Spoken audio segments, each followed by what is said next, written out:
कृष्णा। हरे कृष्णा। दंडवत प्रभु जी, स्वागत है आपका इस आज के प्रश्न उत्तर सत्र में। तो हमारे जो जितने भी भक्तगण यहाँ पे उपस्थित हैं, सब लोग तैयार हैं प्रश्न पूछने के लिए। तो जो भी भक्त प्रश्न पूछना चाहते हैं, कृपया अपना वर्चुअल हैंड रेज कर लीजिए। आज समय कम है, इसलिए आपको जल्दी जल्दी प्रश्न पूछने पड़ेंगे। हर बार 2 घंटे होते हैं, आज केवल 1.5 घंटे है, 8 से 9:30। इसलिए आप जल्दी ही अपना हैंड रेज कर लीजिए ताकि आपको प्रश्न। हम शुरू करते हैं गूगल फॉर्म से। तो यहाँ पे गूगल फॉर्म पे प्रश्न आया है। पहला प्रश्न है डॉक्टर अश्विनी वैष्णव माता जी का। ये पूछ रहे हैं, व्हेन ऑल deities have विग्रह, why only Shiva is in the form of पिंड?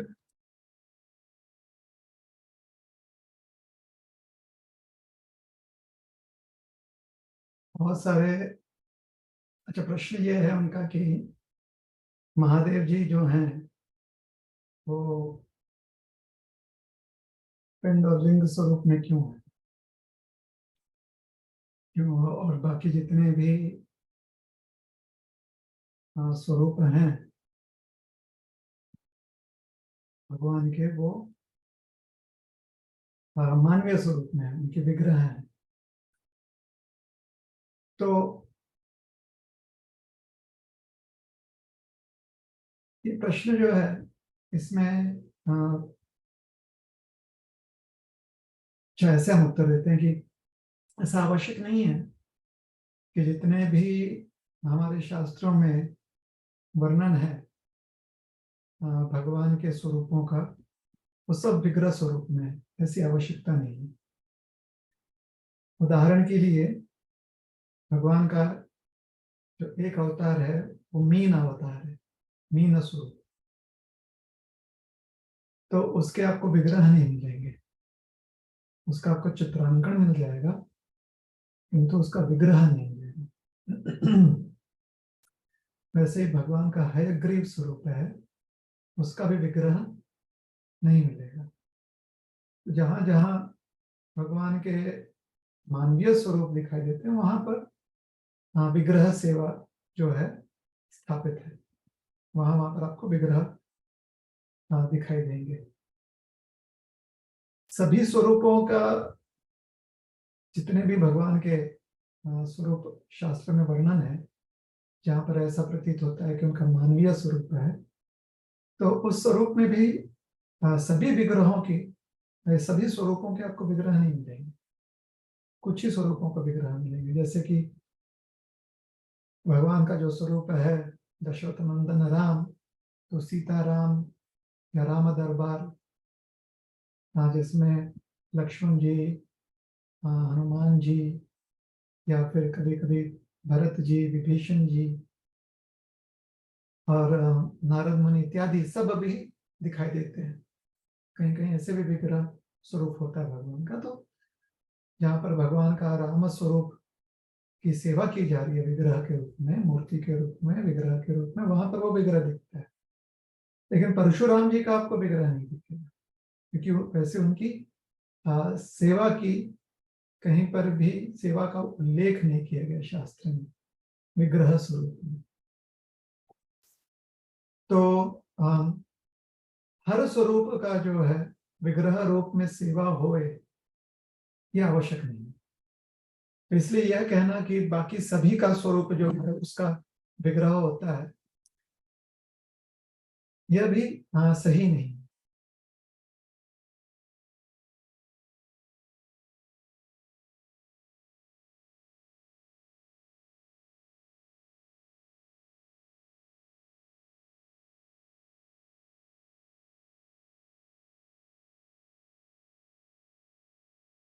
तो शास्त्रों में वर्णन है कि महादेव जी की सेवा जो है वो पिंड स्वरूप में करनी चाहिए। इसलिए शास्त्रानुसार हम उनकी सेवा पिंड स्वरूप करते हैं। वैसे ही शास्त्र में वर्णन है कि ब्रह्मा जी की सेवा जो है विग्रह रूप में, आप ब्रह्मदेव की सेवा विग्रह रूप में आप पुष्कर में करते हैं। तो वहीं पर आपको ब्रह्मा जी का स्वरूप प्राप्त है, जहाँ पर उनकी सेवा की जा रही है। तो शास्त्र में इसका वर्णन है और उस वर्णन अनुसार हम विग्रह सेवा करते हैं। हाँ, किसी को घर में अगर उसकी बहुत अभिलाषा है और वो महादेव जी का स्वरूप जो मानवीय स्वरूप है, वैरागी का इत्यादि का रखना चाहते तो रख सकते हैं।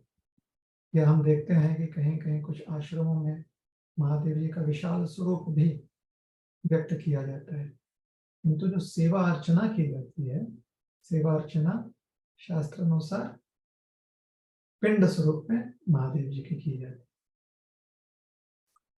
ठीक है।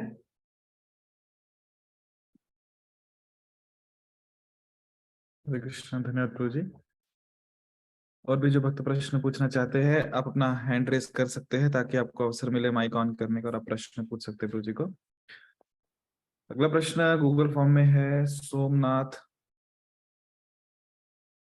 सॉरी अपूर्वा माता जी का। ये पूछ रहे हैं कि क्या हमारे जो विचार हैं, हमारी जो इच्छाएं हैं या जो आइडियाज हमें आते हैं, वो किसी चीज से प्रभावित होते हैं क्या? जैसे कि क्या वो प्रकृति के 3 गुणों से प्रभावित होते हैं, या वो हमारे कर्म फलों से प्रभावित होते हैं? जैसे कभी कभी कहा जाता है कि हम जो कार्य कर रहे हैं वो, कि हमने जो पूर्व में पहले कार्य किए हैं उस कार्य पे आधारित है, या फिर कहते हैं कि विनाश काले विपरीत बुद्धि, जब विनाश होना ही है तो विपरीत बुद्धि भी हमारी उल्टी हो जाती है। या फिर जो हम कार्य करते हैं या जो हमारी इच्छाएं और विचार आते हैं, ये कृष्ण की इच्छा से आते हैं।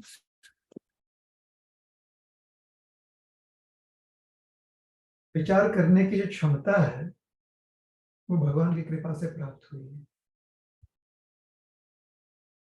ऐसा क्यों है? क्योंकि अपने व्यक्तित्व को अगर व्यक्त करना है, अपने अस्तित्व को अगर व्यक्त करना है, अपनी चेतना को अगर व्यक्त करना है, तो भौतिक शरीर धारण किया व्यक्ति के पास विचार करने की क्षमता होनी चाहिए। विचार करने की क्षमता से योग्य और अयोग्य का भेद करते हुए वो वह कार्य करता है जिससे कि उसको लाभ मिले और उसको हानि ना पहुंचे। हर व्यक्ति के पास ऐसी क्षमता होती है। इस क्षमता का सही प्रयोग तभी हो पाता है जब व्यक्ति के पास ज्ञान होता है। इसलिए ज्ञान अर्जन करने के लिए हर मनुष्य के पास मानव योनि में जितने भी आत्माएं हैं और अन्य योनियों में भी, पशु योनियों में भी, हर देहधारी आत्मा के पास ज्ञान अर्जन करने के लिए 5 इंद्रियां होती हैं, जिनको ज्ञानेंद्रियां कहते हैं। मनुष्य शरीर में इन ज्ञानेंद्रियां जो हैं वह अध्यात्म की ओर अपना झुकाव व्यक्त करने में बहुत सक्षम होते हैं। ज्ञान इंद्रिय, बाकी योनियों में ज्ञान इंद्रियां अध्यात्म की ओर या अध्यात्म के संबंध में अपनी भावना उतने आसानी से व्यक्त नहीं कर सकते। सिर्फ मानव योनि में हम अपनी भावना व्यक्त कर पाएंगे। तो ज्ञान इंद्रियां, ज्ञान हमें ज्ञान की जो वस्तुएं हैं, जो विषय वस्तु हैं, उससे हमारा संपर्क करवाती है। जैसे कि पानी ठंडा है या गर्म है, तो ये त्वचा इंद्रिया जो है, जो हमारी ज्ञान इंद्रियां हैं, उसके माध्यम से हमें प्राप्त होता है। ऐसे और भी बहुत चीज है, जैसे कि कर्ण इंद्रियों से हमें जो ध्वनि प्राप्त होती है, ध्वनि से जो हमारा संपर्क होता है, उससे हमें कुछ विषय वस्तु समझ में आती है। जैसे कि बिल्ली का म्याऊ जो है, जब हम सुनते हैं तो हमें लगता है कि या तो बिल्ली होगी या तो फिर बिल्ली की जो ध्वनि है किसी ने रिकॉर्ड कर लिया होगा, वो उसे स्पीकर से बजा रहा है। तो ज्ञान इंद्रियां ऐसे कार्य करती हैं। तो ज्ञान इंद्रियां ये इस भौतिक शरीर के अंग होते हैं।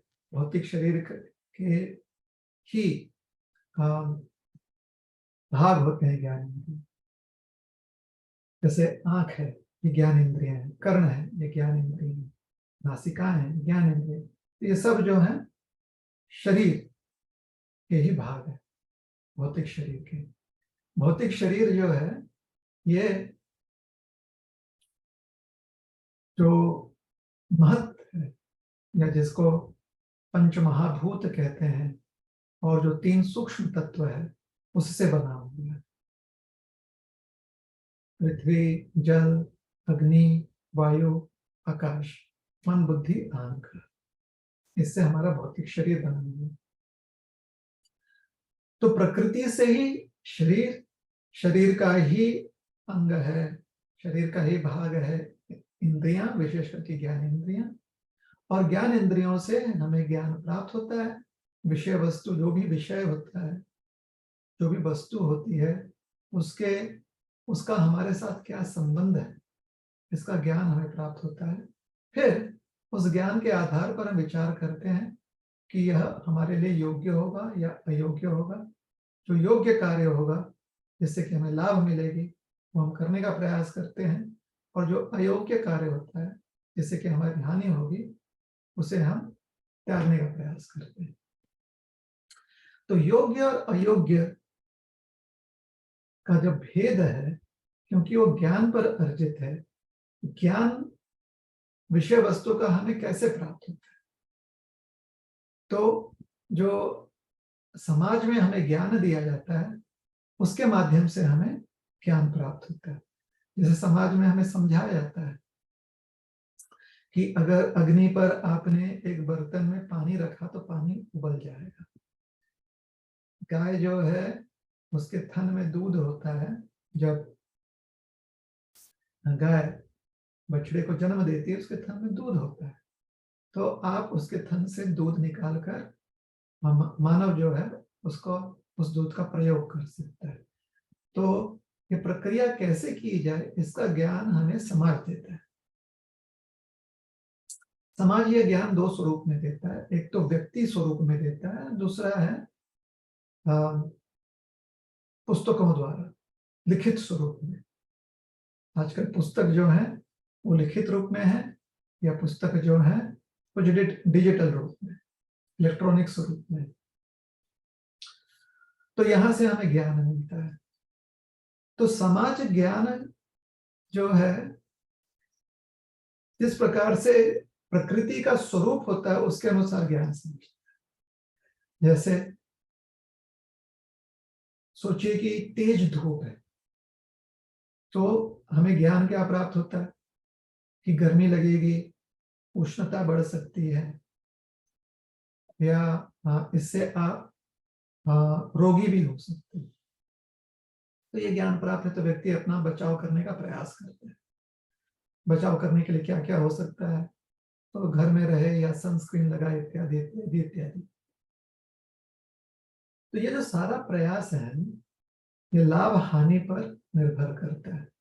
लाभ हानि 3 स्तर पर समझा जाता है, सात्विक स्तर पर, राजसिक स्तर पर और तामसिक स्तर पर।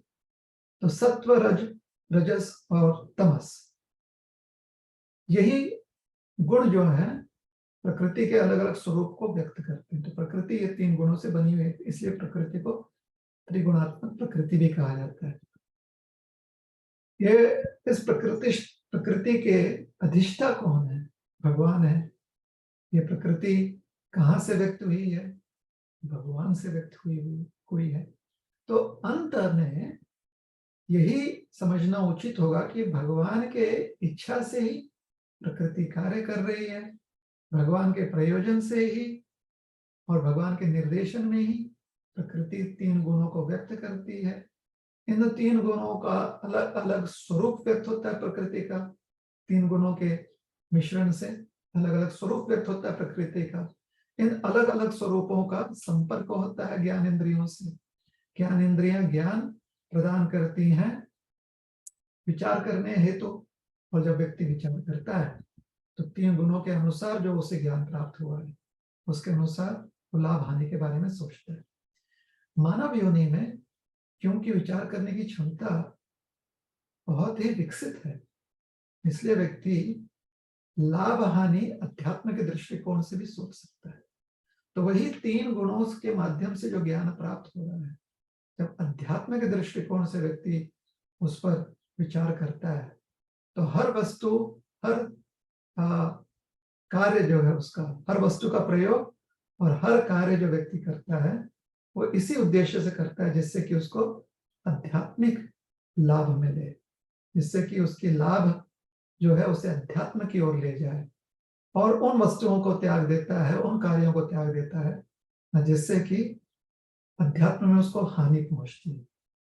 और ऐसा प्रयोग करने से व्यक्ति जो है 3 गुणों से मुक्त हो जाता है। तो क्योंकि शरीर जब तक है तो शरीर के माध्यम से ही हमें आध्यात्मिक प्रयोग करना पड़ेगा। इसलिए आध्यात्मिक प्रयोग में 3 गुणों का ही प्रयोग किया जाता है, किंतु आध्यात्मिक ज्ञान जो है वो हमें 3 गुणों से परे ले जा सकता है। जैसे उदाहरण के लिए मिट्टी में अगर पानी हम डालते हैं तो पानी मिट्टी में सिर्फ कीचड़ बनाता है, लेकिन उसी मिट्टी में पानी डालकर उस कीचड़ को एक स्वरूप दिया जाए, उस स्वरूप को अग्नि में पकाया जाए और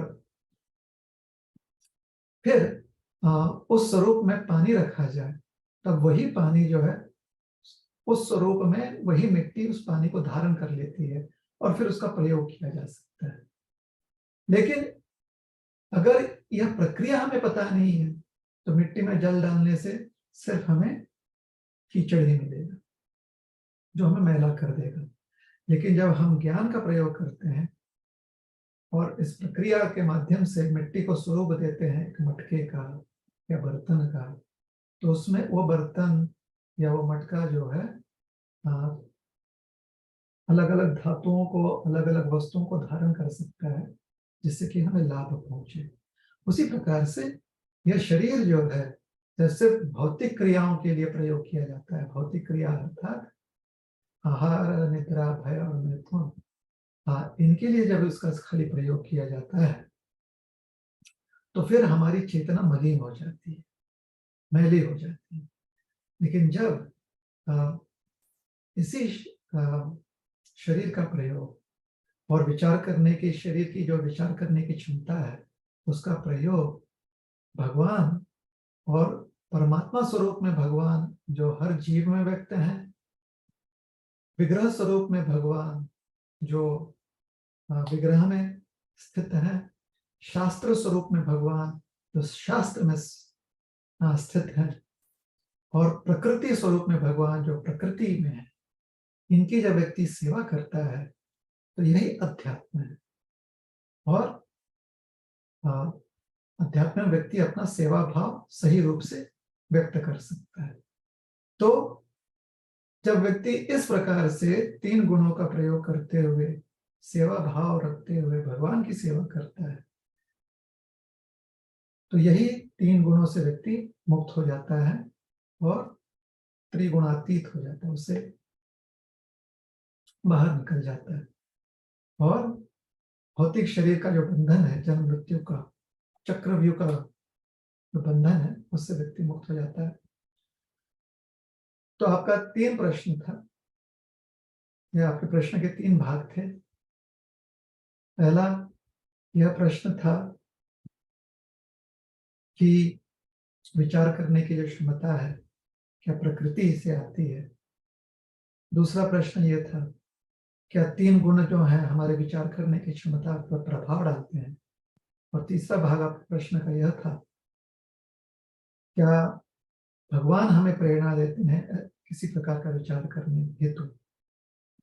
तो आपके प्रश्न का पहले भाग का उत्तर है कि प्रकृति के माध्यम से ही विचार करने की क्षमता हमें प्राप्त होती है, क्योंकि प्रकृति हमें यह शरीर प्रदान करती है और शरीर का एक सूक्ष्म जो उसका भाग होता है वो है विचार करने की क्षमता, जिसे बुद्धि कहते हैं। दूसरा भाग आपके प्रश्न का यह था कि 3 गुण जो है इस पर प्रभाव डालते हैं। जब भी शरीर का, भौतिक शरीर का हम प्रयोग करते हैं तो 3 गुणों का प्रभाव जरूर उस पर पड़ता है। 3 गुणों का प्रभाव जब विचार करने की जो हमारी क्षमता है उस पर पड़ता है तो मनुष्य जीवन में वो 2 रूप से व्यक्त हो सकता है। पहला उसका रूप यह होता है कि वो भौतिक अभिलाषाओं की पूर्ति में लग जाए, और दूसरा रूप यह होता है कि भौतिक क्रियाओं में भी आध्यात्मिक अभिलाषाओं को व्यक्ति व्यक्त कर सकता है। तो भौतिक क्रिया में जब आध्यात्मिक अभिलाषा आती है तो व्यक्ति अध्यात्म की ओर जाता है, वो अध्यात्म में प्रगति करता है, और भौतिक अभिलाषाओं में ही अगर व्यक्ति लिप्त रहता है तो फिर वो जन्म मृत्यु के चक्र में बार बार आनंद ढूंढने का प्रयास करता है। और तीसरा जो भाग आपके प्रश्न का था कि भगवान की प्रेरणा से हम हर विचार जो है हम व्यक्त करते हैं। भगवान की प्रेरणा और दया से विचार करने की क्षमता हमारे पास है, किंतु क्योंकि भगवान का हमसे बहुत प्रेम है और भगवान का हम पर बहुत विश्वास है, इसलिए भगवान हमें यह क्षमता देते हैं कि योग्य और अयोग्य का भेद हम स्वयं कर लें। और अगर हमें योग्य अयोग्य का भेद करने में कुछ मदद चाहिए तो भगवान शास्त्र स्वरूप में, गुरु स्वरूप में, महात्मा स्वरूप में या हमारे अंतरात्मा की जो आवाज है उस स्वरूप में हमें मदद करते हैं। तो प्रेरणा जो है भगवान विचार करने की क्षमता के रूप में हमें देगा, किंतु भगवान की असीम कृपा यह है कि किस रूप में हमें विचार करना है वो उसकी स्वतंत्रता जो है वह भगवान ने हमें दिया है। तो हम स्वाधीन हैं कि किस रूप में हमें विचार करना है। तो बुद्धिमान मानव वही माना गया है जो अध्यात्म के आधार पर, अध्यात्म के दृष्टिकोण से और अध्यात्म के प्राप्ति के लिए ही विचार करे। हरे कृष्ण।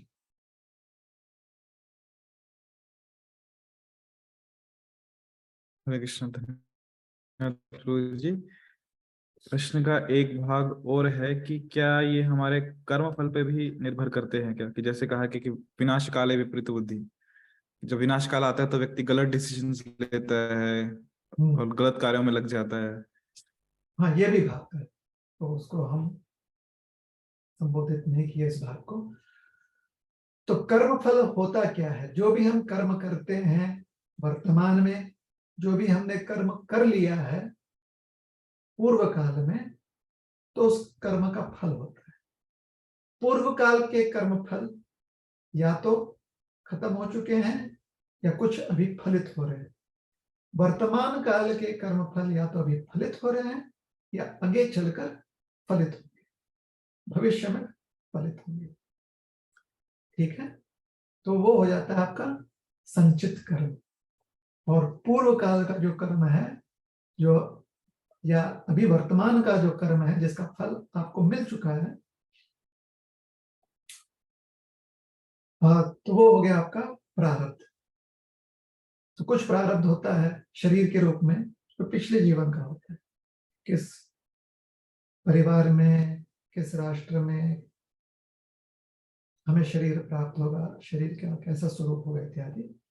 और कुछ ऐसा प्रारब्ध होता है जो वर्तमान का भी होता है कि अभी हमने कुछ किया, उसका तुरंत हमें फल मिल गया, तो उसे प्रारब्ध कहते हैं। तो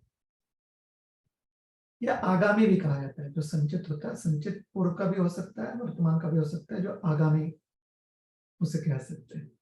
ठीक है, तो कर्म फल के बारे में यह जानना बहुत जरूरी है कि कर्म जो भी व्यक्ति करता है उसका फल प्राप्त होता है। अब कुछ कर्म फल ऐसे होते हैं कि कर्म व्यक्ति करता है लेकिन फल जो है वो व्यक्ति को प्राप्त नहीं होता। क्यों? क्योंकि व्यक्ति सिर्फ कर्म करने वाला होता है, फल वो समर्पित कर देता है। इसे अकर्म कहते हैं। फल किसे समर्पित करता है? भगवान को समर्पित कर देता है, तो उस कर्म का फल व्यक्ति को मिलता है। जैसे उदाहरण के लिए आज वर्तमान में किसी को कर्म फल मिल रहा है कि वो ध्यान नहीं दे रहा, चलते हुए उसका पैर किसी चीज से टकरा जाता है, उसे ठोकर लग जाती है, चोट लगती है। तो कर्म फल क्या प्राप्त हुआ उसे? इस कर्म का, जब उसने किसी चीज को ठोकर मारी तो पत्थर से उसका पैर अंगूठा लग गया, तो कर्म फल प्राप्त हुआ, पीड़ा। अब अगर व्यक्ति भगवान का स्मरण कर रहा है तो इसके दो स्वरूप हो सकते हैं। एक, क्योंकि भगवान का स्मरण कर रहा है तो उसकी चेतना भगवान की प्रकृति में लगी हो सकती है, इसलिए ठोकर लगने के पहले उसका ध्यान वहां पर चला जाए और वो बच जाए, और भगवान को फिर वो धन्यवाद देता है कि भगवान आपका नाम स्मरण कर रहे थे इसलिए ठोकर लगने से बच गए। दूसरा जो अधिकांश रूप से हो सकता है वो ये है कि ठोकर लगने के बाद भी वो नामस्मरण करता है, इसलिए उसे पीड़ा छूती नहीं। उसे चोट लगती है लेकिन उसे पीड़ा छूती नहीं, क्योंकि वो भगवान का नामस्मरण कर रहा है। जैसे उदाहरण के लिए बहुत ही प्रचलित कथा है, जो कि भागवत में नहीं लेकिन प्रचलित कथा है, लोक प्रमाण है उसका, कि प्रहलाद जी को जो अग्नि चिता है उसमें लेकर उनकी बुआ बैठ गई थी।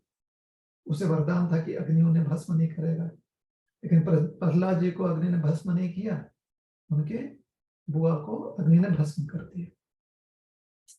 तो यहां पर हम देखते हैं कि अग्नि चारों ओर है लेकिन पीड़ा नहीं हो रही।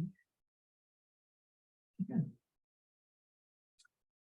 तो ये उदाहरण दिया जाता है कि कर्म फल से व्यक्ति कैसे बचता भी है, जिसे अकर्म कहते हैं या जिसे कहते हैं भक्ति, भक्ति के कर्म।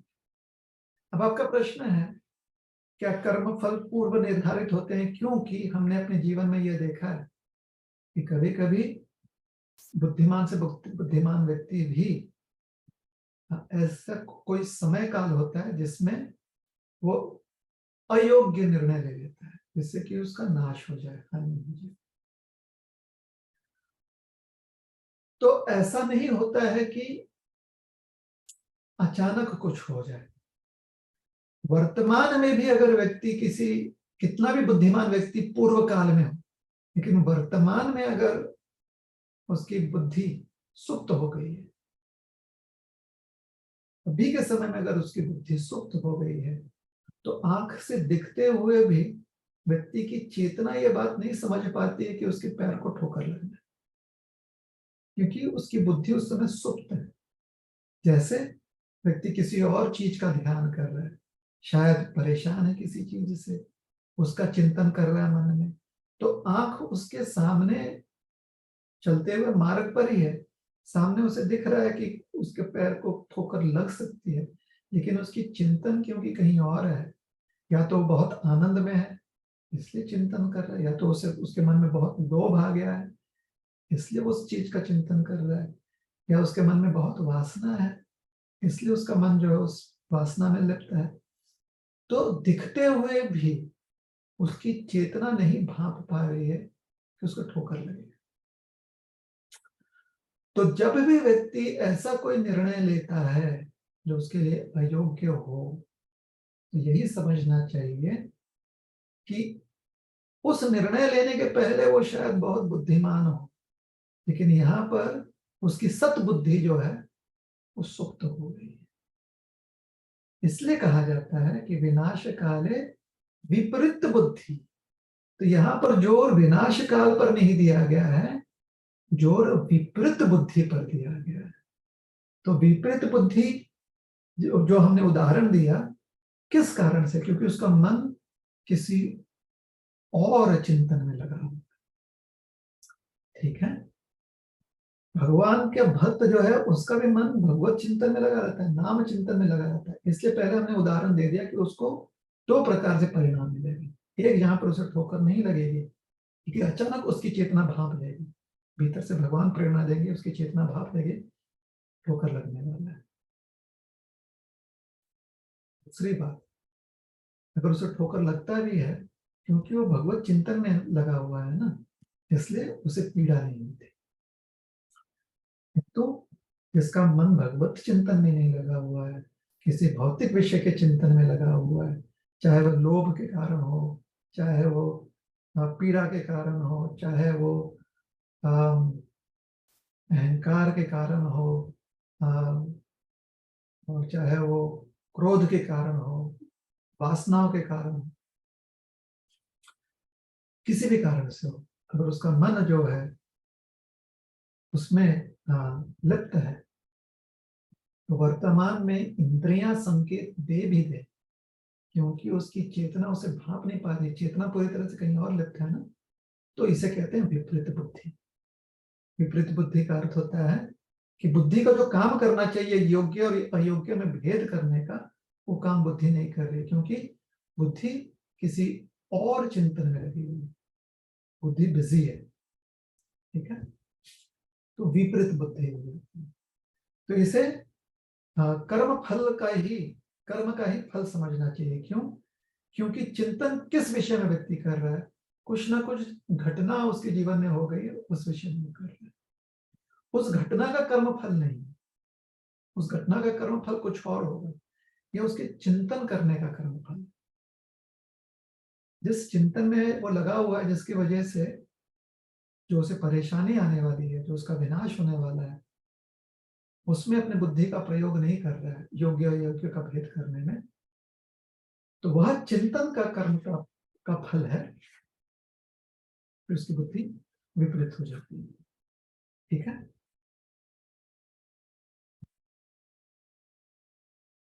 धन्यवाद प्रभु जी। और भी जो भक्त प्रश्न पूछना चाहते हैं कृपया अपना हैंड रेस कीजिए ताकि आपको प्रश्न पूछने का अवसर मिले और आप माइक ऑन करके प्रश्न पूछ पाएंगे। अगला प्रश्न गूगल फॉर्म पे है कि सोमनाथ भागवत प्रभु ये पूछ रहे हैं कि अगर कोई सामान वस्तु 300 की है और उसे 1200 में बेचे तो क्या ये उचित है, उसके क्या परिणाम होंगे, इफेक्ट क्या होंगे? अगर कोई वस्तु 300 की 1200 में बेच रहे हो और कोई खरीद रहा है, ये समझना चाहिए कि खरीदने वाले की उतनी क्षमता है और उसे लग रहा है कि उससे ही खरीद रहा है। देखिए, व्यापार का अर्थ यह होता है कि आपको जिस वस्तु की मूल्य वर्तमान काल के अनुसार लग रहा है कि वो योग्य है, तो आप उतना मुनाफा कमाने की चेष्टा कर सकते हैं। इसमें कोई गलती नहीं है। गलती यह है कि आप सामने वाले को फंसाने के प्रयास में जो वस्तु 300 की है उसको दूसरा स्वरूप देकर उसको फंसाने के प्रयास में जब उससे ज्यादा पैसा देते हो, तो इससे आपकी चेतना मलिन हो जाती है, इससे आपका मन जो है मैला हो जाता है। लेकिन अगर आपको लगता है कि सामने वाले के पास क्षमता है और हम अपने वैचारिक बुद्धि से उसको समझा सकते हैं कि 1200 की आज इस वस्तु की कीमत है, आज इसका जो मूल्य है 1200 का है, तो यह योग्य व्यापार माना गया है। इसमें कोई क्योंकि यहाँ पर आप जो है किसी को फंसाने का प्रयास नहीं कर रहे, आप सिर्फ व्यक्ति को मनवाने का प्रयास करें कैसे आज उस वस्तु का मूल्य इतना है ना। जैसे आपने बहुत बार सुना होगा, हमारे ही जो बड़े लोग हैं, अब हम ही आप लोगों के लिए जो भी बच्चे हैं, आप लोग के लिए तो हम ही जो है प्रौढ़ पीढ़ी है ना आपके लिए। तो हम जब छोटे थे तो पेट्रोल की कीमत भारत में 5 रुपया लीटर थी। अब वही पेट्रोल है, लेकिन आज पेट्रोल की कीमत 100 रुपए के आसपास है, 110 रुपए के आसपास प्रति लीटर है ना। क्यों? क्योंकि आज उसी पेट्रोल का मूल्य अन्य कारणों की वजह से 110 रुपए लीटर हो चुका है। आज लोगों के पास क्षमता भी है, तो कभी कभी जो है पुराने लोग बोलते रहते हैं, अरे 5 रुपए में लीटर में रहता, कितनी महंगाई हुई, कितनी महंगाई हुई ना। महंगाई नहीं है, आज के समाज को लगता है कि आज का उसका मूल्य इतना है। हाँ, अब कोई उसको गलत तरीके से, जिसे कहते हैं ना कि ब्लैक में, जो कि ना तो आपकी सरकार जो है उसे योग्य मानती है, ना ही समाज योग्य मानता है, ना ही नीति उसको योग्य मानती है, कि आप किसी को फंसाने के प्रयास में कि नहीं नहीं हम तो इसे बचा के रखेंगे और जब कहीं पर पेट्रोल नहीं रहेगा और बेचारा आदमी जो है पूरी तरह से त्रस्त हो जाएगा तो मुंह मांगे दाम पर हम उसको बेचेंगे। तो यहाँ पर आप किसी का फायदा उठा रहे हो, उसका तकलीफ का लाभ लेकर, तो इससे मन मैला हो जाता है, चेतना जो है इससे प्रदूषित हो जाती है। तो यह योग्य नहीं माना गया है। किंतु अगर आप उस व्यक्ति को कह रहे हो कि हाँ कल इसकी कीमत 100 रुपए की थी क्योंकि 100 रुपए में 90 रुपए में खरीदा था, आज हमने इसको 105 रुपए में खरीदा, तो आपको 100 रुपए में थोड़ी देंगे, हम कम से कम इसको आपको 140 रुपए में देंगे। तो वैसे तो यही उदाहरण दिया है कि अगर आज उस वस्तु की कीमत जो 300 रुपए में आपने खरीदी थी अगर आज का मूल्य उसका 1200 है तो बिल्कुल आप ऐसा व्यापार कर सकते हैं, इसमें कोई गलत बात नहीं। खाली यह विचार कीजिएगा क्योंकि आपके मन में कोई खोट नहीं है ना, तो इसलिए आपने उसमें मुनाफा कमाया। अब जो आपको 900 रुपए का मुनाफा कमाया उसका विभाजन ठीक से कीजिएगा, उसका प्रयोग ठीक से कीजिएगा। कुछ जो है व्यापार बढ़ाने में आप कीजिए क्योंकि आप व्यापारी। कुछ जो है आपकी जो जरूरतें, आपके परिवार की जो आवश्यकता है उसके लिए आप रखिए। कुछ आगे भविष्य में काल में अगर आपकी कुछ आवश्यकताएं हो उसके लिए बचा के रखिए। और एक भाग जो है, 4 भाग कीजिए उसको, एक भाग जो है दूसरों की मदद करने के लिए, घर में प्रसाद बनाकर गरीब जो है, भूखे जो है, उनको आप अन्नदान कीजिए। या आप वो एक भाग लेकर कुछ कपड़े, अभी जैसे वर्षा ऋतु है तो बहुत सारे गरीब होंगे, इनके पास छतरी नहीं होगी, इनके पास ऊपर डालने के लिए, अपने घर के ऊपर डालने के लिए टारपॉलिन नहीं होगा, ये खरीद कर उन्हें दीजिए। ठंडी होगी तो जो गरीब होगा व्यक्ति है, जो जिसकी आवश्यकता हो, जो जरूरतमंद व्यक्ति है, उसे कंबल दीजिए। वो एक भाग जो है सेवा करने के प्रयास में कीजिए। कंबल दीजिए, कपड़े दीजिए, लेकिन भगवान के आप दूत हो, सेवक हो, यह मानकर आप उनकी सेवा कीजिए कि भगवान ने आपको यह आमदनी दी हुई है, भगवान की कृपा से आपको यह अवसर मिला कि आप उतना मुनाफा प्राप्त कर सके, तो उसका एक भाग जरूर आप सेवा में लगाइए। मंदिर में भगवान की विग्रह सेवा के लिए आप लगाइए कि भगवान का जो भोग चढ़ता है, अंत में वो भोग जो है भक्तों को ही मिलता है, दर्शनार्थियों को ही मिलता है। तो भगवान को का भोग चढ़ सके उसके लिए सेवा कीजिए, या मंदिर निर्माण कार्य में सेवा कीजिए ऐसे। क्योंकि जब मंदिर का निर्माण होता है तो बहुत लोगों को आश्रय मिलता है वहां पर, जिनके भगवान में आस्था है। बहुत ऐसे गरीब लोग होते हैं, गरीब अर्थात संसार से परेशान हुए ऐसे गरीब स्वभाव के लोग होते हैं, उनको यहाँ पर आश्रय मिलता है मंदिर में। तो मंदिर निर्माण कार्य में आप योगदान दे सकते हैं। तो व्यापार बढ़ाने में योगदान एक भाग लगाइए, एक भाग आपके आपके परिवार वाले रिश्तेदारों के लिए जो जितना हो सके आवश्यकता उसकी पूर्ति में लगाइए। एक भाग अपने भविष्य के लिए जरूर रखिए कि भविष्य में कुछ भी हो सकता है, जरूरत पड़ सकती है, उसके लिए संभाल के रखिए। और एक भाग जो है सेवा में प्रयोग कीजिए। सेवा हमेशा भगवान के निमित्त रूप में, भगवान के आप निमित्त हो, तो निमित्त बनकर आप सेवा करने का प्रयास कीजिए। और ये सिर्फ मान्यता की बात नहीं है, सारा साधन आपको जो है वो भगवान के प्रकृति के माध्यम से प्राप्त हुआ है। तो भगवान को पुनः प्रदान करना, कम से कम भगवान के प्रति कृतज्ञ होकर, अपने आप को निमित्त मानते हुए, ये कृतज्ञता की भावना है कि हम निमित्त है। जो भी जरूरतमंद व्यक्ति है ऐसे गरीब व्यक्ति की सेवा कीजिए, या तो भगवान का प्रसाद अन्नदान के रूप में, या फिर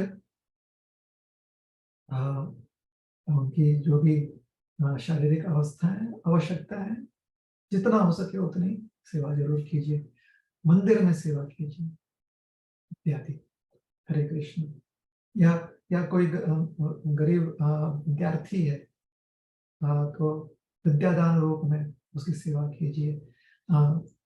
गरीब विद्यार्थी दो रूप से हो सकते हैं, भौतिक दृष्टिकोण से भौतिक विद्या अर्जन करने वाले विद्यार्थी होते हैं, और आध्यात्मिक दृष्टिकोण से आध्यात्मिक विद्या अर्जन करने वाले विद्यार्थी होते हैं।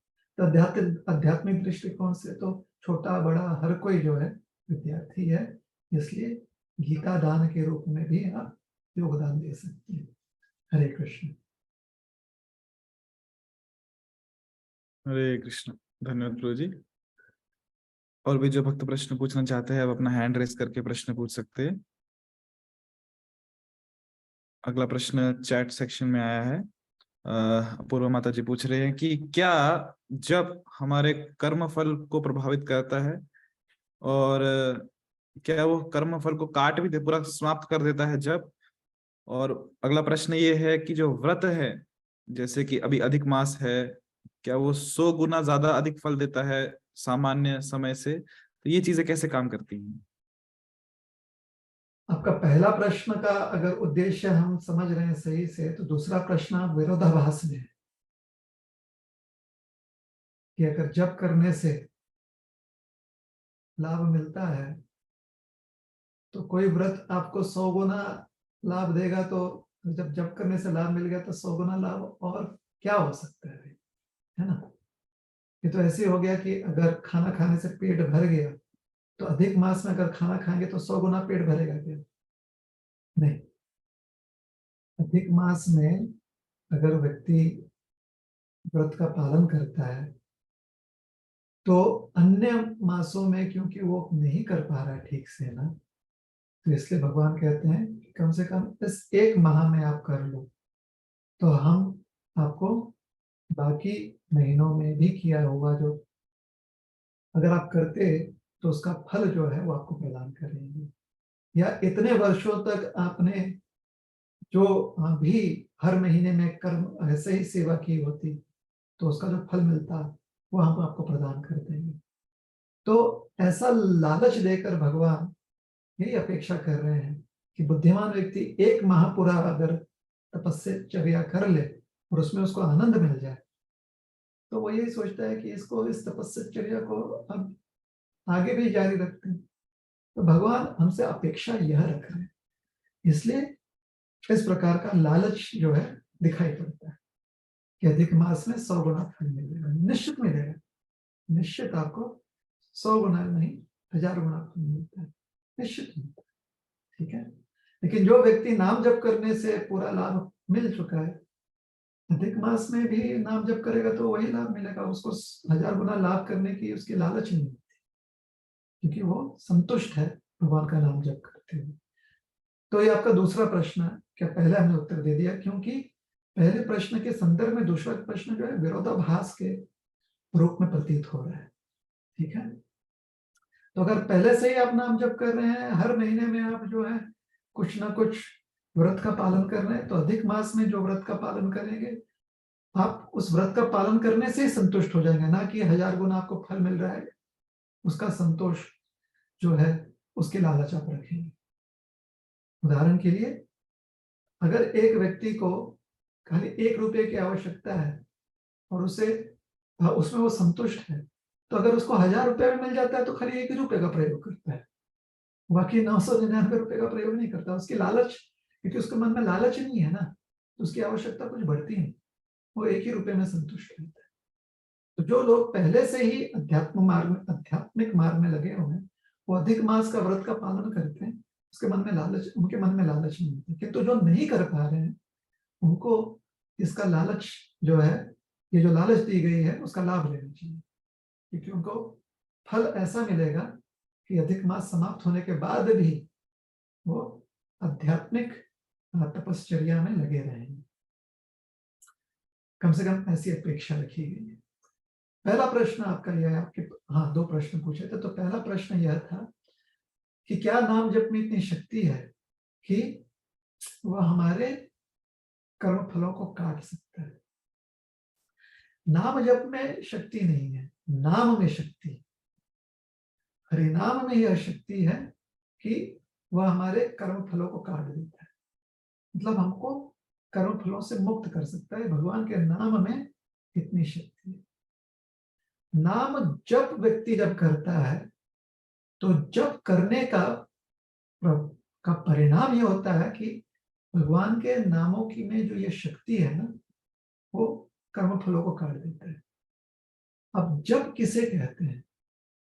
जप उसे कहते हैं जहां पर भगवान का नाम जब जिह्वा पर हम लेते हैं तो जिह्वा पर साक्षात भगवान नृत्य करते हैं, अर्थात जिह्वा नाचने लगता है, आनंद लेता है, उसे कहते हैं नाम जप। या जब मन में भगवान का नाम लेते हैं तो हमारे मन में भगवान पूरी तरह से मनशाही, जैसे भगवान शेषशाही है ना, शेष पर लेटे हुए, तो हमारे मन में भगवान लेट जाते हैं, पूरी तरह से भगवान हमारे मन में वास करने लगते हैं। या हमारे हृदय में वास करने लगते हैं, तो इसे कहा जाता है नाम जप। नाम जप का साधक के लिए एक उसके लिए लाभ, साधक को लाभ पहुंचे ऐसा एक स्वरूप होता है। तो हमारी जिह्वा को, हमारे मन को जो समझ में आए, जैसे हरे कृष्ण,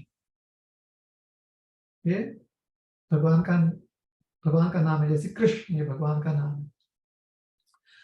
तो मन में कृष्ण का स्वरूप क्या है? या तो शाब्दिक स्वरूप है, जो अक्षर होते हैं ना, क ख ण रु, ये जो अक्षर है, या री कृष्ण,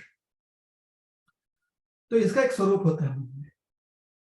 तो साधक के लिए ये स्वरूप ध्यान लगाने में उसकी मदद करता है, क्योंकि मन पर उन अक्षरों का संस्कार पड़ता है। मन में ध्वनि का भी संस्कार पड़ सकता है, कि मन को कुछ ध्वनियां पसंद आती है, तो कृष्ण ध्वनि अगर मन को पसंद आ गई तो उसका संस्कार पड़ता है, तो मन उसके ऊपर ध्यान कर सकता है। संस्कार का मन अर्थ होता है कि मन में ऐसा कोई चीज बस जाता है जिस पर मन ध्यान कर सके, ध्यान में लग सके। तो ये हो गया मन पर संस्कार या हृदय पर।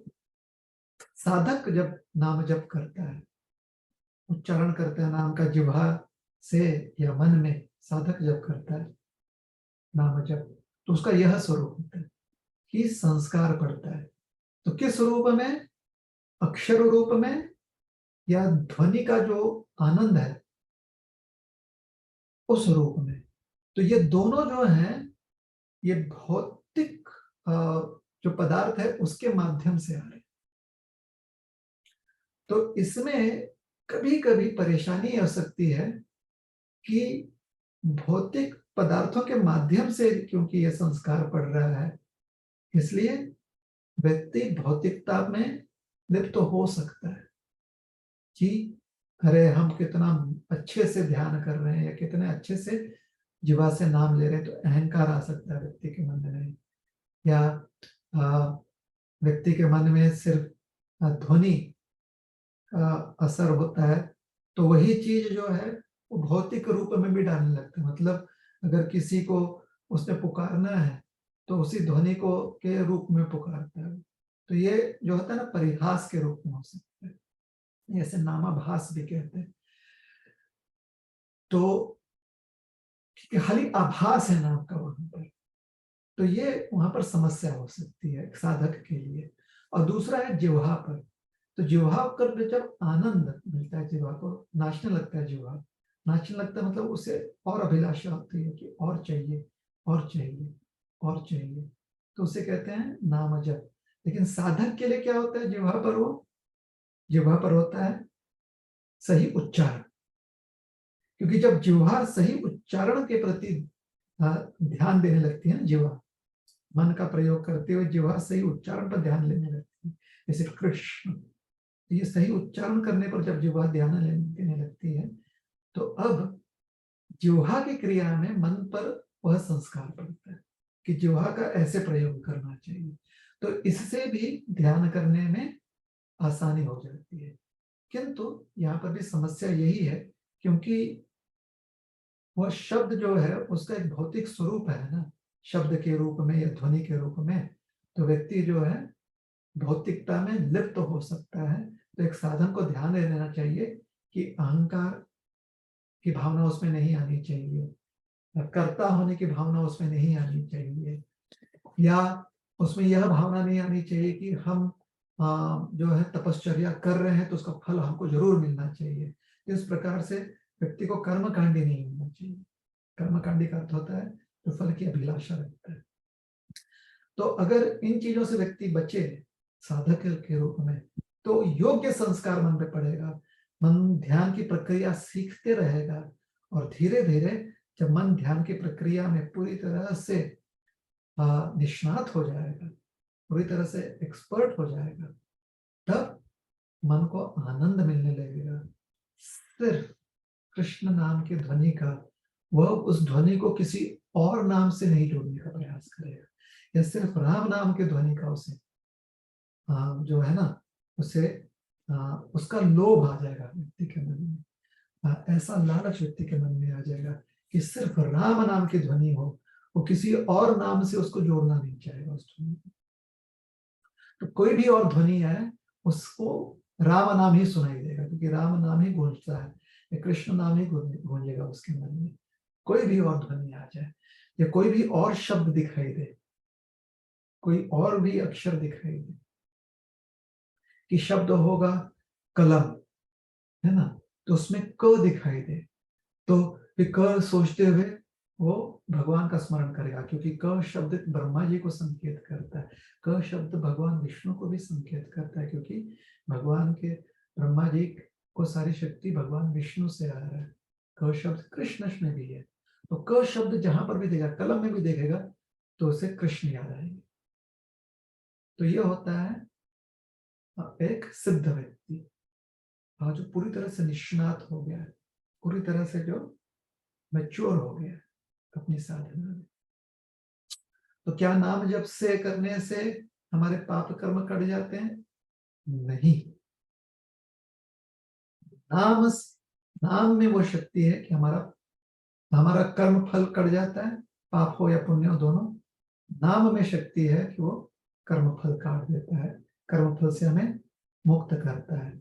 नाम जप करना ये एक साधक का कर्तव्य है, और नाम जप करना एक सिद्ध महात्मा का स्वभाव है। ठीक है, हरे कृष्ण। हरे कृष्णा। धन्यवाद गुरु जी। अपूर्व माता जी आप अपना अभिप्राय चैट सेक्शन में व्यक्त कर सकते हैं। और भी जो भक्त प्रश्न पूछना चाहते हैं कृपया अपना हैंड रेस कीजिए, या फिर आप चैट सेक्शन में अपना प्रश्न भेज सकते हैं। अगला प्रश्न यहाँ पे मीनाक्षी माता जी का है। वो पूछ रहे हैं कि आप उन भक्तों को क्या परामर्श देना चाहेंगे जो संघर्ष कर रहे हैं अपने जीवन का उद्देश्य जानने के लिए, अपने जीवन का कुछ अर्थ जानने के लिए। प्रभुपाद जी के संबंध में कहा जाता है कि उन्होंने, अगर सारांश में अध्यात्म को अगर व्यक्त करना है, जो हमारे मतलब गौड़ीय गुरु शिष्य परंपरा है, उसके सीख के अनुसार प्रभुपाद जी कहते हैं कि आनंद में रहो हरि नाम कीर्तन करते हुए, चैंट एंड बी हैप्पी। तो प्रभुपाद जी के हम अनुयायी हैं, इससे श्रेष्ठ और क्या उपदेश हो सकता है। इसीलिए प्रभुपाद जी ने जो उपदेश दिया उसी को हम भी दोहराते हैं कि हमेशा आनंद में रहने का प्रयास कीजिए, हरिनाम करते हैं, काम करते हैं, आनंद में रहिए, सोने जा रहे हैं, आनंद में रहिए, उठते हैं, आनंद में रहिए, भोजन पका रहे हैं, आनंद में रहिए, भोजन खा रहे हैं, आनंद में रहिए, लोगों से चर्चा कर रहे हैं, आनंद में रहिए, जो भी कर्म करते हैं, जो भी आप बोलते हैं, जो भी आप विचार करते हैं, आनंद में रहते हुए करिए, हरि नाम लेते हुए। ठीक है, क्योंकि हरि नाम के अलावा बाकी जितने भी क्रियाएं हैं या विचार धारणाएं हैं, वो सीमित आनंद देंगे। हरि नाम जो है अनंत स्वरूप में आनंद देगा। ठीक है,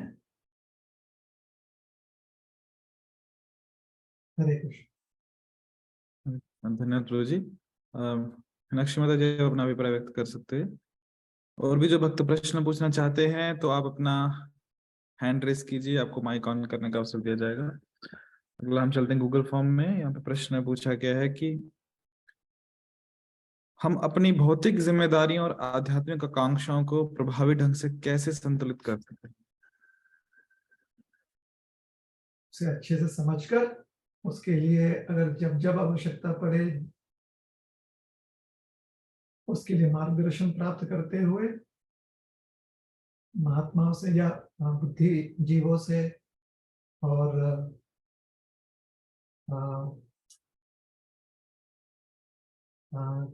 जहाँ पर भी मार्गदर्शन की विचारधारा व्यक्त हो, जैसे पुस्तकों में, ग्रंथों में इत्यादि, और अपने ऊपर विश्वास रखते हुए कि भगवान ने आपको पूरी तरह से सक्षम बनाया हुआ है कि आप अपना कर्म अच्छे से कर्म निर्वाह कर सके। पूरी क्षमता दी है, पूरी श्रद्धा रखिए भगवान में, और भगवान ने जो आपको क्षमता दी है उससे। तो आत्मविश्वास, कर्मनिष्ठता, बुद्धिमत्ता और सक्रियता लक्ष्य प्राप्ति के लिए, और इन सब को जोड़ने का जो सूत्र है, उसे हमेशा उस सूत्र को अपने पास रखिए जो इन मणियों को जोड़ के रखे, और वो है सेवा वृत्ति। भगवान का निमित्त अपने आप को समझते हुए सेवा वृत्ति रखिए अपने जीवन में। हरे कृष्ण। हरे कृष्ण धन्यवाद प्रभु जी। और भी जो भक्त प्रश्न पूछना चाहते हैं कृपया अपना हैंड रेस कीजिए, आपको माइक ऑन करने का अवसर मिलेगा, या फिर आप चैट सेक्शन में प्रश्न पूछ सकते हैं। अगला प्रश्न यहाँ पे है नेहा चंदनी जी का, कि कोई कैसे परमात्मा के साथ एक गहरा आध्यात्मिक संबंध विकसित कर सकता है और व्यक्तिगत परिवर्तन का अनुभव कर सकता है। परमात्मा के साथ हमारा हमेशा से गहरा संबंध था, है और रहेगा। ये साक्षात भगवान कहते हैं भगवत गीता में कि जीव के साथ उनका सनातन नित्य संबंध है। और भगवान जब जीव भौतिक शरीर धारण करता है तो उसके हृदय में परमात्मा स्वरूप में स्थित हो जाते हैं। उपदृष्टा अनुमंता च भर्ता भोक्ता महेश। भगवान कहते हैं मैं सब चीज का साक्षी हूं, जो भी योग्य है, जिस चीज का जो भी फल प्राप्त करने का आप अधिकारी हो, उसकी अनुमति देने वाला मैं हूं, आपका भरण पोषण करने वाला मैं हूं। वास्तव में आपके हर क्रिया का फल जो है उसका योग्य अधिकार सिर्फ मेरे पास है, उस फल को भोगने का। और सभी का मैं ईश्वर हूं, अर्थात सभी पर मैं कृपा दृष्टि बनाकर रखता हूं। तो भगवान का हमारे साथ नित्य संबंध है, नित्य संबंध था, नित्य संबंध रहेगा, एकदम घनिष्ठ, एकदम वैयक्तिक। हर जीव के साथ भगवान का वैयक्तिक संबंध है। जीव भौतिक सृष्टि में जब भौतिक दृष्टिकोण में लिप्त रहता है तो अपने ही स्वेच्छा से कभी कभी वो भगवान के साथ अपना घनिष्ठ संबंध भूल जाता है, और उस घनिष्ठ संबंध के प्रति सुप्त अवस्था में जीव पहुंच जाता है। ऐसी अवस्था में सिर्फ वह भौतिक अभिलाषाओं में लिप्त रहता है। ऐसे प्रयासों में बार बार सीमित आनंद और दुख के चक्रव्यूह में फंसते फंसते जीव जब पुनः भगवान की ओर उन्मुख होता है, पुनः स्मरण करने का प्रयास करता है भगवान के साथ अपने घनिष्ठ संबंधों को, तो धीरे धीरे अपने सुसुप्त अवस्था से वो जागृत होने लगता है।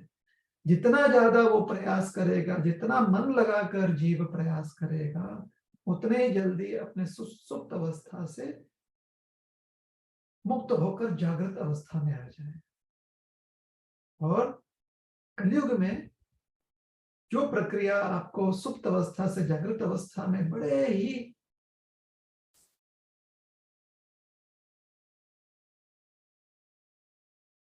कृपालु रूप में आसान बना देती है, जो प्रक्रिया हमें आसान कर देती है इस लक्ष्य तक पहुंचने में, वह है भगवान का नाम जप और नाम संकीर्तन। हरे कृष्ण कृष्ण कृष्ण हरे हरे, हरे राम राम राम हरे हरे। हरे कृष्ण। हरे कृष्ण धर्मपुर जी। और भी जो भक्त प्रश्न पूछना चाहते हैं कृपया अपना हैंड रेस कीजिए। आपको माइक ऑन करने का प्रश्न, माइक ऑन करने का अवसर दिया जाएगा, या आप चैट सेक्शन में प्रश्न पूछ सकते हैं। अगला प्रश्न इससे संबंधित है, रवि वर्मा जी का। ये पूछ रहे हैं कि हम अपने उत्तरदायित्वों की उपेक्षा किए बिना भौतिक वस्तुओं और भौतिक इच्छाओं से वैराग्य कैसे विकसित कर सकते हैं। कभी कभी कहा जाता है कि आदमी जब बहुत घबरा जाता है या अगर उसे किसी चीज को ठुकराना है, कोई आदमी कोई भी चीज उसे उसे नकारना है, तो वो अपनी आंखें बंद कर लेता है। आंखें बंद करने से कोई भी अवस्था व्यवस्था बदलती नहीं, लेकिन आंखें बंद करने से कम थोड़े समय तक उसको एक भ्रमित सुकून मिलता है, भ्रमित उसको आश्वासन मिल जाता है कि समस्या नहीं, वह समस्या हो या वो व्यवस्था हो या अवस्था हो, वह नहीं। तो जो आपने प्रश्न पूछा कि आपका जो उत्तरदायित्व है, आपकी जो जिम्मेदारियां हैं, उसका निर्वाह कैसे व्यक्ति करे या उसको न त्यागते हुए व्यक्ति कैसे अध्यात्म में प्रगति करे, शायद ऐसा ही प्रश्न था। तो अपने उत्तरदायित्वों से व्यक्ति कभी भी विमुख नहीं हो सकता, संभव ही नहीं है, क्योंकि उत्तरदायित्व वाली अवस्था हमेशा रहती है। हाँ, व्यक्ति जब उसके प्रति अपनी चेतना को अनदेखा करने लगता है, व्यक्ति उसके प्रति अपने कर्तव्य बोध को सुप्त कर देता है, तो ऐसा प्रतीत होता है कि वो अपने उत्तरदायित्वों को नहीं निभा रहा है। किंतु उत्तरदायित्व को निभाना नहीं निभाना ये व्यक्ति के हाथ में नहीं होता है, क्योंकि उत्तरदायित्व का अस्तित्व हमेशा से रहता ही है। इस उदाहरण के लिए, अगर आप अकेले हो तो आपका उत्तरदायित्व होता है कि अपना पेट भरने के लिए आप भोजन पकाओ, लेकिन अगर आप उसे त्याग देते हो तो उत्तरदायित्व तो रह गया ना, क्योंकि पेट को तो भोजन देना ही है, तो अवस्था तो बदली नहीं। लेकिन आपको लगने लगा कि हाँ, हमको अपना उत्तरदायित्व छोड़ सकते हैं, आपको लगने लगता है। पेट तो अभी भी है ना, उत्तरदायित्व तो है कि उस पेट को भरने का काम तो हमें ही करना।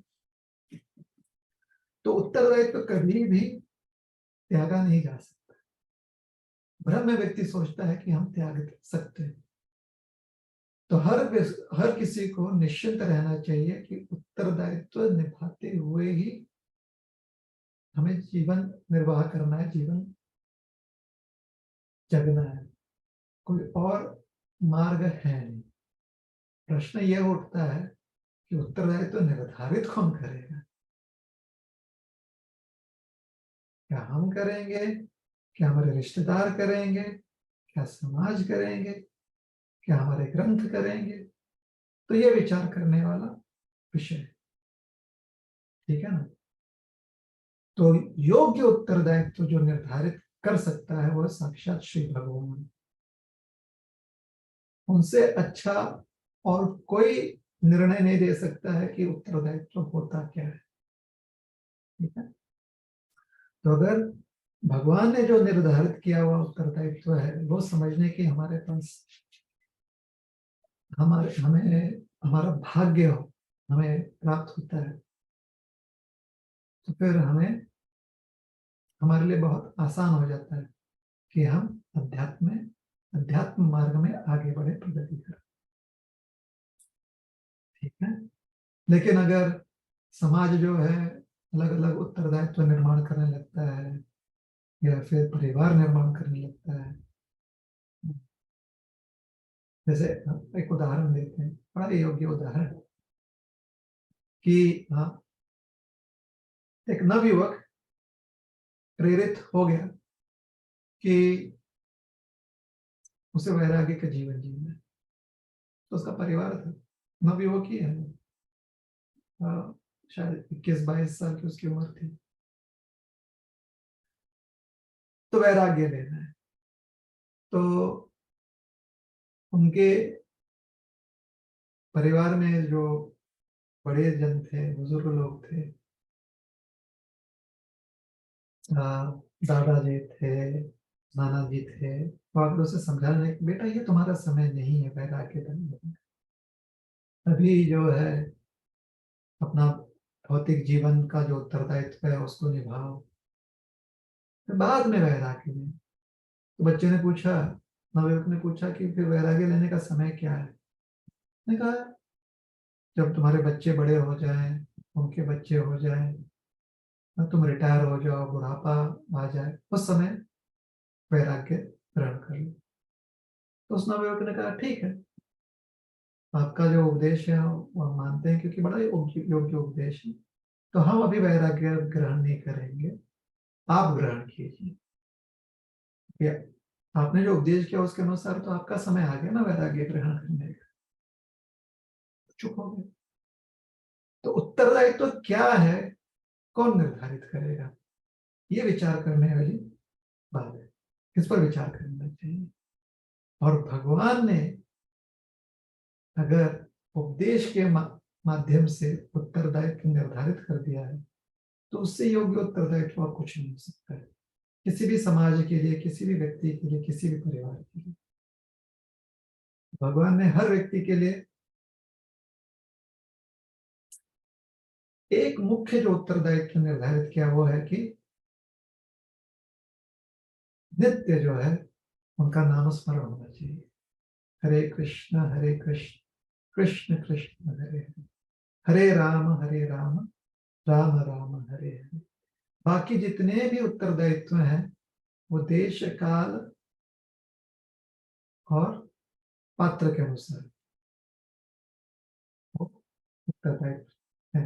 देश काल पात्र के अनुसार था, आज है शायद कल ना हो, या कल थे शायद आज ना हो, या कल नहीं थे और आज है, या आज नहीं है शायद कल हो। जिसे कहते हैं देश काल पात्र अनुसार कोई भी अवस्था व्यवस्था होगी। तो जितने भी अन्य उत्तरदायित्व है ना वो देश काल पात्र से बाधित है। नित्य भगवान का नाम स्मरण करना देश काल पात्र से बाधित नहीं है, इसलिए यह उत्तरदायित्व हर जीव का कर्तव्य, विशेष करके मानव योनि। अथ तो ब्रह्म जिज्ञासा। अब मानव योनि को हमने प्राप्त कर लिया है, तो अब ब्रह्म जिज्ञासा अर्थात हरि नाम के प्रति जिज्ञासा होनी चाहिए, रुचि होनी चाहिए, उसमें मन लगाने का प्रयास करना चाहिए। हरि नाम या नाम स्मरण का अर्थ होता है सेवा। नित्य जिह्वा से सेवा कीजिए, नाम लीजिए, मन में नाम का वास रहने दीजिए, हृदय में भगवान का वास रहने दीजिए, हाथ पैर जो है उसका प्रयोग कीजिए सेवा करने। हरे कृष्ण।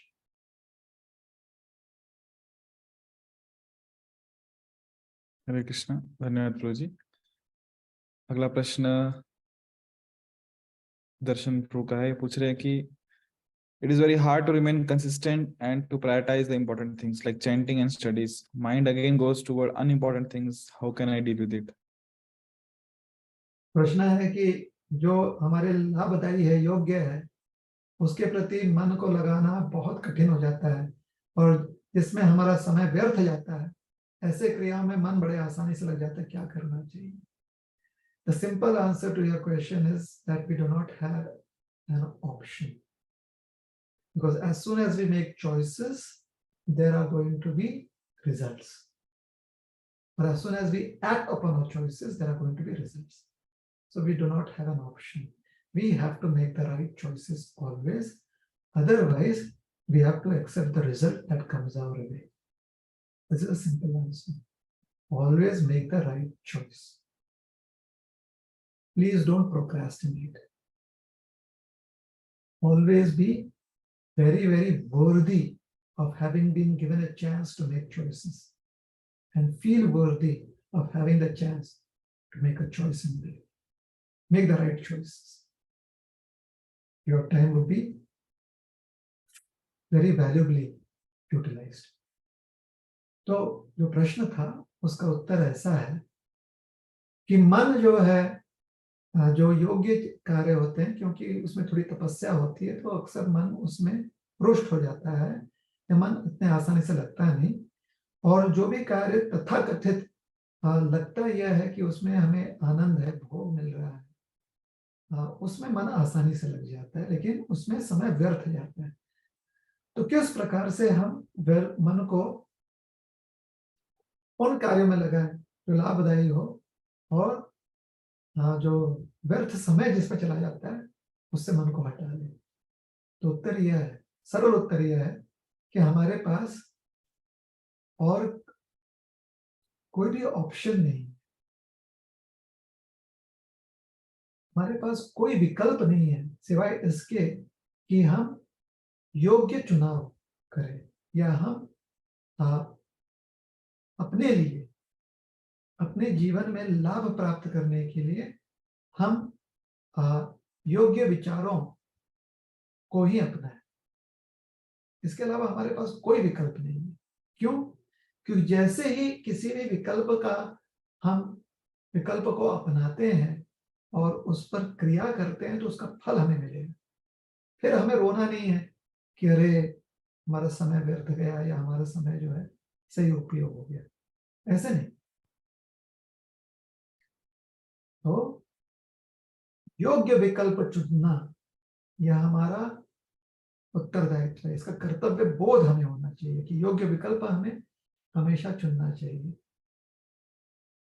और हमें अपने आप को बहुत भाग्यशाली समझना चाहिए कि योग्य विकल्प चुनने की क्षमता हमें दी गई है, योग्य विकल्प चुनने की का स्वतंत्रता हमें दिया गया है, हम स्वाधीन हैं। योग्य विकल्प चुनने की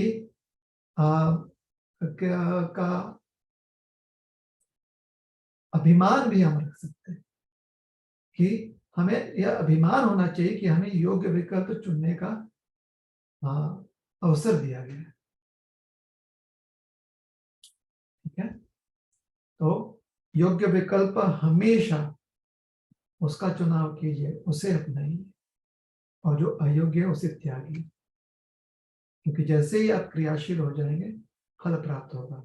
इसलिए जितना ज्यादा आप योग्य विकल्प चुनने में अपने आप को प्रेरित रखेंगे, या अपने आप को आप प्रशिक्षित करेंगे, ट्रेन करेंगे, उतना ही आपका जीवन सरल हो जाएगा। हरे कृष्ण।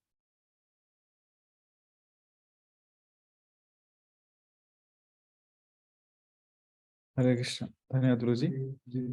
अगला प्रश्न मीनाक्षी माता जी का है, ये पूछ रहे हैं कि how do you maintain mindfulness, meditation, chanting and what else do you follow?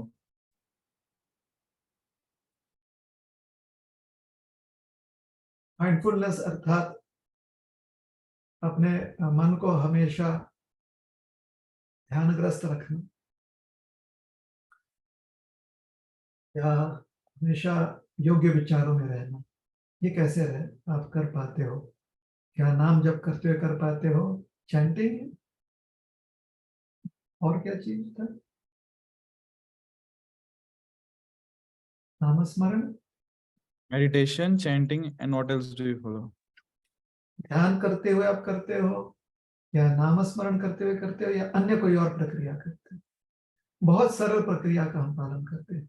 वैसे हमें इतने वर्षों का प्रयास के बाद स्पष्ट रूप से समझ में आ गया है कि हम मूर्ख हैं। बहुत चीजें समझ में आती हैं, ऐसे नहीं कि मतलब हमें बुद्धि मारी गई, ये बात नहीं कहे, हम मूर्ख हैं। इसलिए हमेशा और जानने की हमारी भूख रहती है, और समझने की हमारी भूख रहती है। कभी भी हम अपने आप को पूरी तरह से ज्ञानपूर्ण नहीं समझ सकते, हम नहीं समझते। ये जितना भी हम समझते हैं, और हमें पता चलता है कि और बहुत कुछ है समझने का, जानने का। तो इसके प्रति हम हमेशा जागरूक रहते हैं कि अगर नाम स्मरण भी कर रहे हैं, तो कोई ना कोई ऐसा व्यक्ति होता है जिससे बात करते हुए उसकी अनुभूति वो अपना अनुभव सुनाता है और उससे हमें प्रेरणा मिलती है, सीखते हैं। जो व्यक्ति हमेशा सीखते रहता है ना, वो हमेशा ज्ञान में रहता है। और जो व्यक्ति ज्ञान में रहता है, उसको ध्यान करना, उसके लिए ध्यान करना आसान होता है। ज्ञान आपको ध्यान करना सिखाता है। उदाहरण के लिए, अगर आपको गणित सीखना है, पहाड़े सीखना है, टेबल्स होते हैं ना, मैथ के tables, 2 1s are 2, 2 2s are 4। अगर आप इसको इसको ज्ञान स्वरूप में परिवर्तित करना चाहते हैं, इसको धारण करना चाहते हैं, तो ध्यान लगाना पड़ेगा। आपको कहीं जाना है और रास्ते में आपने क्या क्या काम करना है, अगर आपको इसे ज्ञान स्वरूप में धारण करना है, तो आपको ध्यान लगाने की आवश्यकता पड़ेगी। आप अपने आप ध्यान मुद्रा में ध्यानग्रस्त हो जाओगे, ध्यान मुद्रा में पहुंच जाओगे अपने आप। आपका मन ध्यान की ओर जाएगा। हमेशा से सीखते रहिए, हमेशा से एक शिष्य बनते रहिए, बने रहिए। भागवत में कथा आती है, 24 गुरु के अवधूत हैं। उनके 24, उन्होंने एक राजा से वार्तालाप करते हुए बताया कि हमारे 24 गुरु हैं। धरती हमारी गुरु है, नदी हमारी गुरु है, ऐसे अलग अलग गुरु। हर क्षण जो है वो कुछ ना कुछ सीख रहे थे, जिससे कि उनका मन भगवान की ओर और आकृष्ट हो, भगवान के नाम की ओर और आकृष्ट हो। तो हमने यही सीखा हुआ है कि जितना भी ज्ञान हमने अर्जन किया हुआ, हम जानते हैं कि अभी भी हम मूर्ख हैं, और ज्ञान अर्जन करने की क्षमता हमें है, और ज्ञान प्राप्त करने की क्षमता, ज्ञान प्रदान करने की क्षमता इस प्रकृति में। हमेशा से शिष्य बने रहते हैं, इसमें बड़ा आनंद भी आता है। इसमें नामस्मरण भी होता है, इसमें ध्यान भी होता है, इसमें अच्छे से प्रसाद खाकर, प्रसाद का सुंदर स्वादिष्ट प्रसाद ग्रहण करने का भी आनंद मिलता है, तीर्थ दर्शन करने का भी आनंद मिलता है, पवित्र नदियों में, सरोवरों में अपना जो है उनका आश्रय लेने का भी आनंद मिलता है। संत वाणी, महात्माओं की वाणी, ग्रंथ, जो उपदेश, ये सब का आनंद मिलता है। जहां पर भी अवसर मिलता है, ज्ञान अर्जन करने का प्रयास करते हैं, जिससे कि हमारा नाम स्मरण और आनंद का अनुभूति हमें प्रदान कर सके। तो हम साधक ही हैं। हरे कृष्ण।